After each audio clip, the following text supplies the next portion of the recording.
Assalamualaikum sahabat. Saya memasak kari ayam dan ini adalah sambal ulam-ulam kepada sambal belacan yang diperbuat daripada cili kering. Disebabkan saya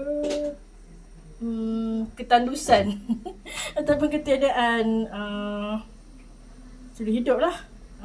Tapi tidak merencatkan hasrat saya lah nak makan sambal belacan lah dengan sedapnya. Okey, inilah dia. Ini dah lama juga ni, tapi saya menggunakan santan juga, tapi suku lah sikit je, balance yang dulu. Ini saya masak macam ni. Kalau hampir penuh ni menandakan apa? Menandakan untuk ni lah sampai malam. Tapi saya dah kerat kecil-kecil lah untuk sale lah. Okey korang, memang nampak macam cair dan memang cair sikit, tapi disebabkan saya memang nak buat kuah banyak. Yang ni tak ada cili bawang langsung disebabkan tu ni ada ni pedas. Cili kering lagi pedas korang.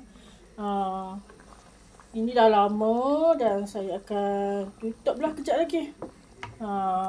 Ini temulawak tadi setelah saya kupas, dan timun dua ni memang dah masak korang. Even kecil macam tu, tapi dia kuning. Sebab tu saya ambil juga. Saya kata kalau saya biar ni busuk ni, ataupun jadi boleh jadi timun tua, tapi saya tak nak. Sebab saya nak makan macam ni. Okey, ni lupa nak cakap, saya letak daun kunyit lah bagi wangi. And then saya tambah dengan daun mengkudu tadi dan daun betik. Kuah dia ni memang pahit lah korang, tapi bukannya saya minum semua ni. Saya ambil sikit je. Ni dia yang utamanya. Okey guys, kita tunggu sampai 2.30 lah.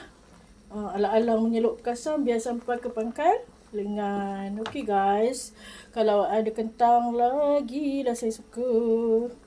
Okey, dah 2.30 dah, lebih sikit. Thank you. Okey, bye. Makan, jemput makan.